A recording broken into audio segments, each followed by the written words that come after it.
As a psychologist who has been seeing clients for almost 15 years, I have had many people come to treatment with concerns for the relationship. While some of the clients recognize the role they play in relationship difficulties, the expectation is often placed on their partner as a person who needs to change.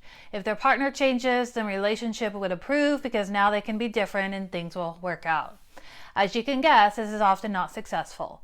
One of the first topics of discussion when someone comes to treatment is that you cannot change someone else and you can only change yourself.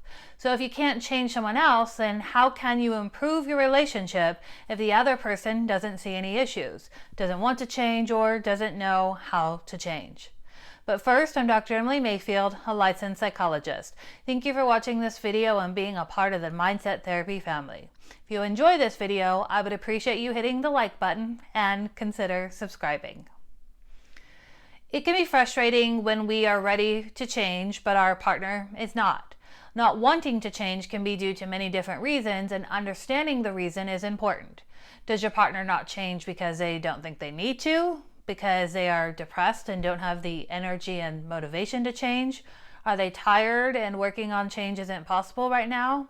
If you can understand what the roadblock to change is, you can approach the topic in a way that might be more successful with your partner. Knowing why your partner will not change doesn't create change necessarily, but it does help you respond differently.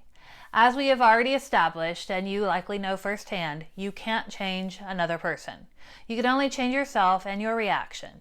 If you have been reacting the same way in the disagreements and arguments with your partner, then it is expected the results will be the same. Going in circles and following the same pattern is unlikely to lead to the other person waking up one day and responding differently. When people present to therapy with concerns for how the relationship is not working, I inform them that to change their partner's behavior, they must change how they interact with their partner. This is often not what they want to hear. They wonder why they must do the majority of the changing when the other person isn't putting in the same effort. There is a simple response to that concern. Do you want to be happy in your relationship? If you changing leads to you being happy in the relationship, why wouldn't you put in the effort, even if it isn't an even 50-50 or even a 70-30 split? Although people say they want their partner to change, that is often not what they really mean. Their goal isn't to make their partner into a different person. Their goal is to have a partner that they can get along with and be happy with. While it takes two people to manage the relationship, it only requires one of the people to initiate the change.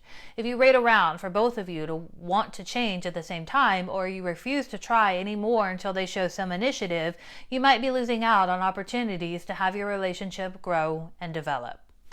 When someone presents to therapy, that shows that they are invested in change. They want things to be different. They just don't know how to make it happen. What can you do in those situations? To create change in the relationship, you want to create change in yourself and how you respond in the relationship.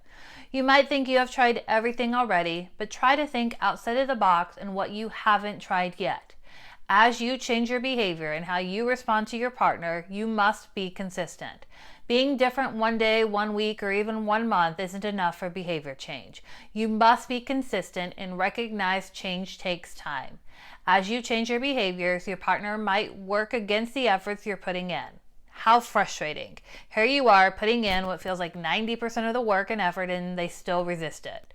Remember, change takes time. It might not be that your partner doesn't want to change or for things to improve. It could simply be that change is hard, and even under the best of circumstances, we resist change. If initially met with resistance, the change can come with time. Your partner now has the choice of changing with you and falling into this new pattern of behaviors and responses, or continuing to behave and respond in the same way. If your partner sees the value in the changes, then they are more likely to come with you on the journey. If you can show your partner with your actions that you want things to be improved, then the process has value to them. People accept change when they can find value in the new process. When you can recognize what your partner doesn't like in the relationship, then you can target the changes for them specifically. None of this means that you should lose yourself as a person. Continue to be you. The changes you are making are not in your interests, likes, or dislikes. It is in how you respond to disagreements and conflict in the relationship.